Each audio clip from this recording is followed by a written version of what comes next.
Good day everyone, I'm Maris Pasilan, ME1B. This video presentation is all about Buckyball Bearings.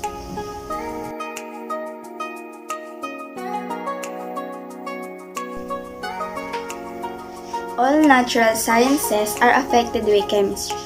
The discovery was inspired by a desire to better understand the behavior of carbon in red giant stars and interstellar gas clouds. The discovery of fullerenes has broadened our understanding and altered our perspectives in chemistry and physics. It has provided us with new hypotheses regarding the occurrence of carbon in the universe. It has also led to the discovery of trace amounts of fullerenes in geological formations. Fullerenes are most likely much more abundant on Earth than previously thought. Most sooty flames have been shown to contain trace amounts of fullerenes. The Royal Swedish Academy of Sciences awarded Richard Smalley, Robert Curl, and Harold Grotto the Nobel Prize in Chemistry in 1996, the most prestigious award in the world for chemists. For their discovery of fullerenes, they discovered fullerenes, also known as buckyballs, in 1985. But it took a few years to prove and categorize the buckyball's special properties. Although no practical applications of buckyballs had been developed by 1996, scientists praised the direction this organic chemistry-based discovery had led scientific research, as well as its specific contributions to various other fields.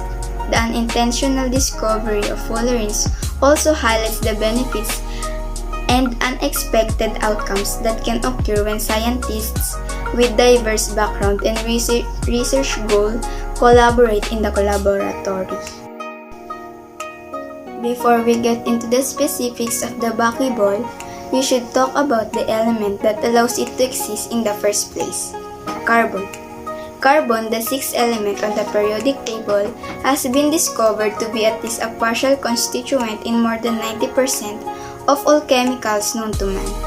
Indeed, its electron bonding properties give it a carbon-specific versatility, allowing it to be so widely functionalized and, more importantly, providing the basis for life on Earth.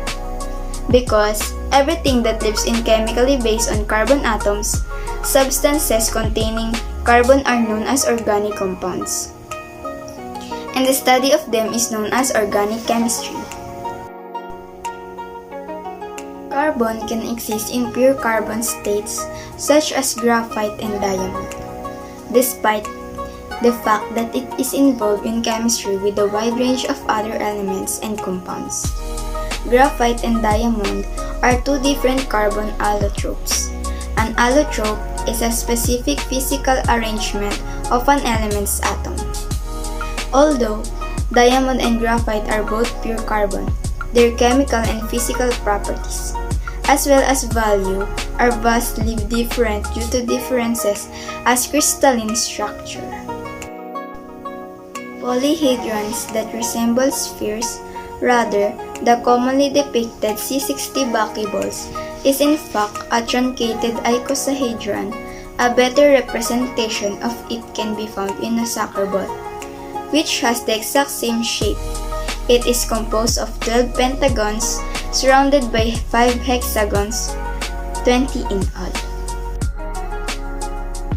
This is possible because every element radiates a specific frequency of light that is unique to that element, which can observe using radio telescopes.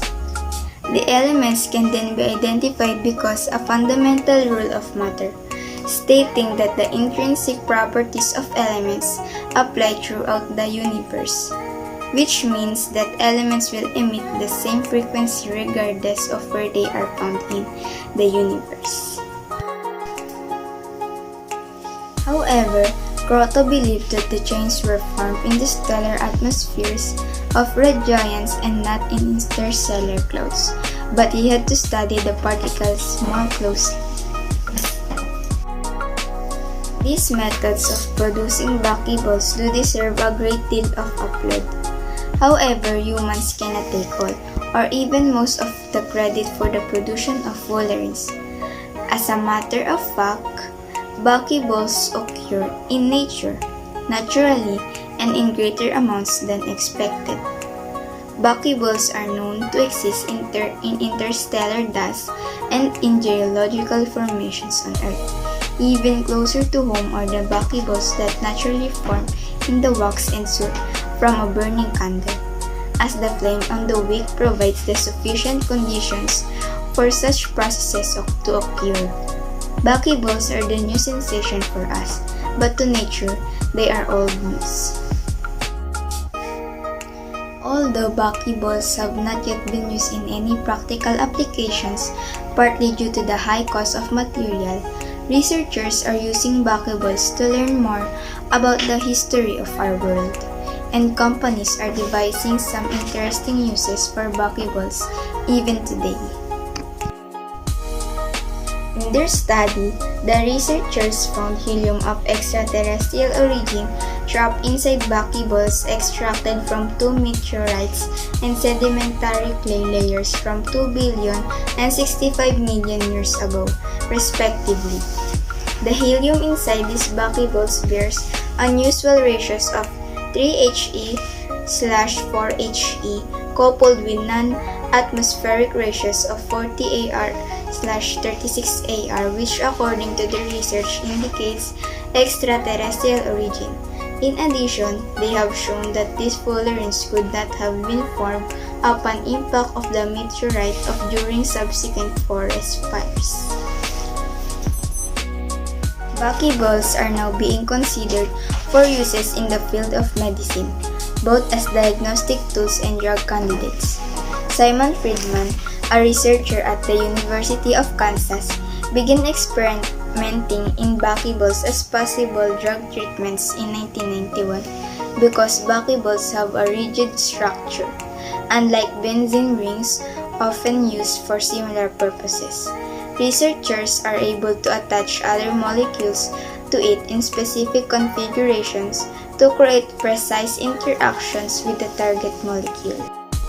For example, Friedman has created a protease inhibitor that attaches to the active site of HIV 50 times better than other molecules. C60, a Toronto-based company that specializes in medical uses of fullerenes, plans to test in humans 2 new fullerene-based drugs for Lou Gehrig's disease and HIV in the near future. Another medical use for buckyballs is taking place in the field of diagnostics.